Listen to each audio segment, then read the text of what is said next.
Hello everyone. Last lecture में हम देख रहे थे रोटेटिंग मैग्नेटिक फील्ड के बारे में हम डिस्कस कर रहे थे, है ना। And this is basically for 3 phase induction motor, है ना। उसी के लिए हम बेसिकली डिस्कस कर रहे हैं। तो हमने देखा था कि 3 फेज जो वाइंडिंग्स हैं वो 120 डिग्री से प्लेस्ड रहेंगे, एक दूसरे से डिस्प्लेस्ड रहेंगे, है ना, इन स्पेस। और इसमें जो करंट फ्लो करेगा, है ना, वो भी 120 डिग्री से टाइम एंगल डिस्प्लेसमेंट होगा, है ना। क्या होता है टाइम एंगल डिस्प्लेसमेंट, हम लोग उसका करंट का हम एक्सप्रेशन लिखेंगे। उससे पहले हमने ये बताया था कि सपोज ये कॉइल है हमारे पास, है ना, एक कॉइल, इसमें अगर करंट फ्लो कर रहा है आई, तो इसमें जो एमएमएफ डेवलप होगा या यूँ कहें फ्लक्स जो डेवलप होगा वो किधर होगा, along the axis of coil, है ना। एक्सिस क्या है, ये है एक्सिस ऑफ कॉइल, है ना। आप राइट हैंड क्रॉस रूल से भी देख सकते हैं कि फ्लक्स जो है वो इसी एक्सिस पे होगा, है ना। तो एमएमएफ भी उसी एक्सिस के डायरेक्शन में होगा। चलिए, अब if we have n number of turns, है ना, n टर्न्स, ये जो कॉइल है, वाइंडिंग है ना, इसमें n नंबर ऑफ टर्न्स अगर है तो एमएमएफ का वैल्यू कितना हो जाएगा, f कितना हो जाएगा, n इंटू आई, ठीक है। और उसका direction along the axis of coil. इतना सफिशिएंट है। अब इस चीज़ को समझने के लिए 3 फेज जो यहाँ पे सिस्टम है, इसमें रोटेटिंग मैग्नेटिक फील्ड जनरेट कैसे होगा, ठीक है। तो ये हमारा है 3 identical windings with space displacement of 120 degree. तो स्पेस डिस्प्लेसमेंट का जो कंडीशन है वो तो सेटिस्फाई कर दिया हमने, है ना। अब हम क्या करेंगे, करंट में time displacement, time angle displacement, उसको हम लोग देखेंगे। अब हम लोग देखते हैं कि जो 3 phase windings are excited by 3 phase balanced current which are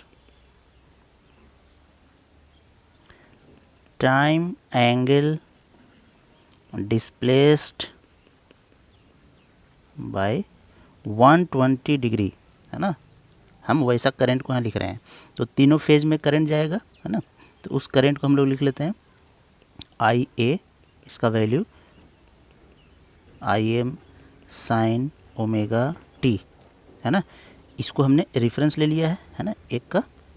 हमने फेजर में बताया था आपको कि कैसे लिखते हैं, ये है टाइम डोमेन में। अब आई बी को अगर लिखेंगे तो कैसे लिखेंगे, I am sine omega T minus 120 degree. इसे कहते हैं time angle displacement by 120 degree. I A से आई बी टाइम में कितना शिफ्ट है, 120 डिग्री, ठीक है।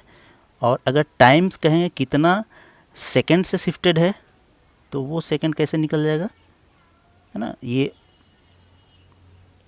ओमेगा टी इक्वल टू कितना, 120 डिग्री, और फिर वहाँ पे टी का वैल्यू 120 डिग्री, है ना। इसको रेडियन में कन्वर्ट करके डिवाइड बाई पाई ओमेगा, तो इससे हमें टाइम भी पता चल जाएगा कितने टाइम से शिफ्टेड है। तो इसको हम लोग कहते हैं टाइम एंगल डिस्प्लेसमेंट।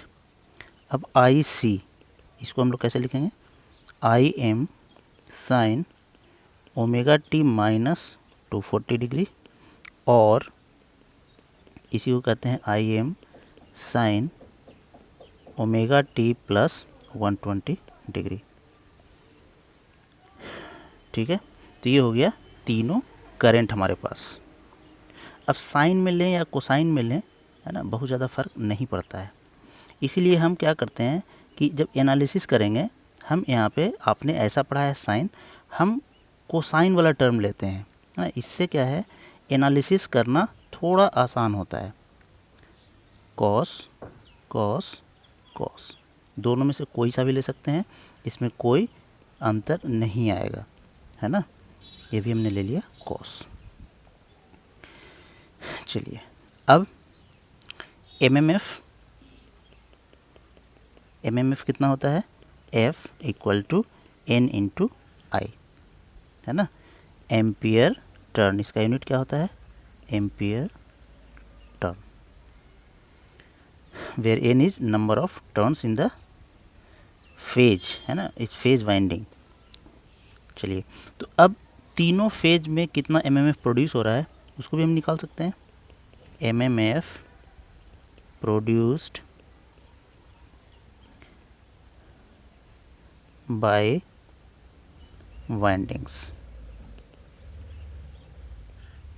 कितना हो जाएगा, हम लिखेंगे एफ ए, है ना, एफ ए को लिखेंगे, कितना लिखेंगे, एन इंटू आई ए, और ये हो जाएगा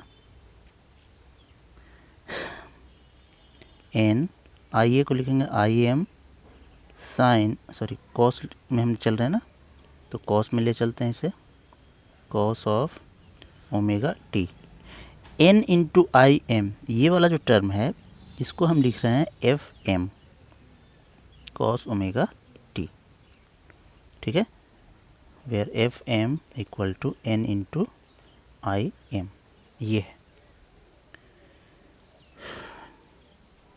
ठीक है।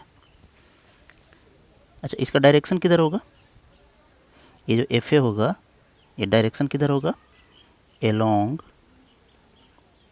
द एक्सिस ऑफ वाइंडिंग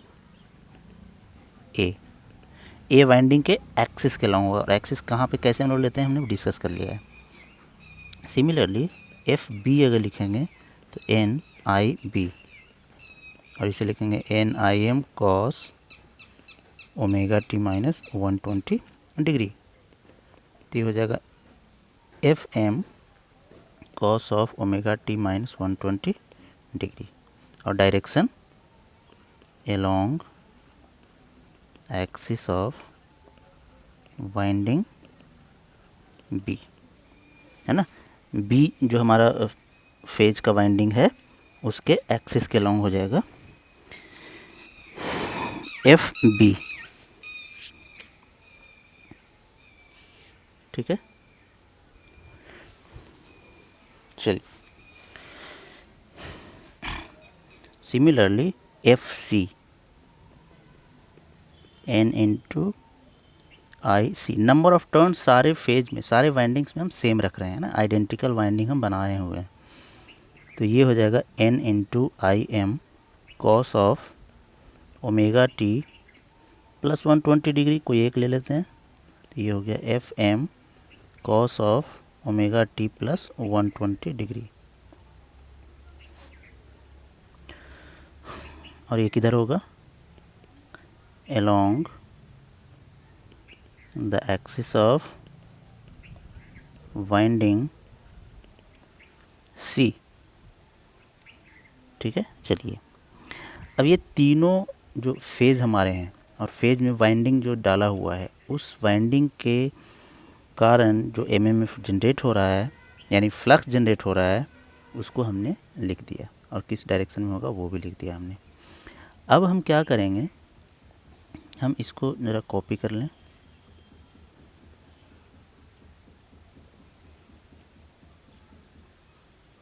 अब हम इस वाइंडिंग को देखते हैं, ये जो हमने अभी डायग्राम बनाया है इस डायग्राम को। अब हम क्या करेंगे, हाँ अब यहाँ पे हम एमएमएफ दिखा सकते हैं, है ना, किधर,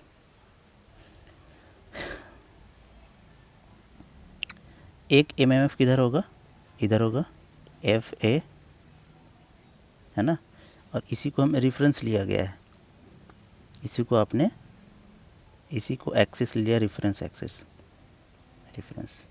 एफ बी किधर होगा, ऑफ कोर्स इधर होगा f b. Similarly MMF c का एफ सी, तीनों को हमने इधर दिखा दिया है। अब हम क्या करेंगे कि इन सारे एमएमएफ का वैल्यू किसी एक डायरेक्शन में हम कैलकुलेट करेंगे, या यूँ कहें a resultant of all the MMF in any one direction. और वो डायरेक्शन हमने कौन सा ले लिया है, हमने सपोज ये डायरेक्शन चूज कर लिया है, कोई सा भी डायरेक्शन ये है ना, ये कोई सा भी है, कोई सा भी ले सकते हैं आप। तो ये है एंगल कितना पे, थीटा एंगल पे, ये एंगल है यहाँ से थीटा, ये एंगल है थीटा। इस थीटा एंगल पे सारे एमएमएफ का रिजल्टेंट फाइंड करना है, जैसे वेक्टर में आप करते हैं, है ना।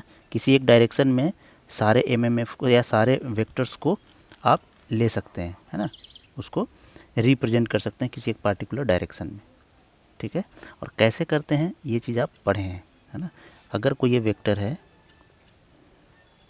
सपोज वेक्टर आर है ना, इसको इस डायरेक्शन में आपको दिखाना है, ये एंगल है थीटा। तो इस डायरेक्शन में इस वेक्टर को कैसे दिखाएंगे, इस डायरेक्शन में तो आप लिखेंगे आर, वेक्टर नहीं, आर कॉस थीटा, और इसके परपेंडिकुलर भी दिखा सकते हैं आर साइन थीटा। तो ये है किसी वेक्टर को किसी एक पार्टिकुलर एंगल पे, है ना, रिप्रेजेंट करना। उसी तरह से सारे एमएमएफ को हम इस थीटा एंगल पे हम क्या करेंगे, resultant vector, resultant MMF find करेंगे। तो हम वही लिख रहे हैं, resultant MMF in the direction of angle theta. Theta angle पे जो हमारा एक डायरेक्शन बन रहा है, उस डायरेक्शन में इन सारे एमएमएफ का रिजल्टेंट वैल्यू हम फाइंड करेंगे, है ना। चलिए, तो इसको हम देखते हैं अगले लेक्चर में, है ना, कि कैसे हम सारे एमएमएफ को उस पार्टिकुलर डायरेक्शन थीटा में हम रिजल्टेंट लेते हैं और कैसे लेते हैं ना, एंगल हम क्या क्या लेंगे, वो सारी चीज़ें हम देखते हैं, ठीक है। अगले लेक्चर में इसको डिस्कस करेंगे। Thank you.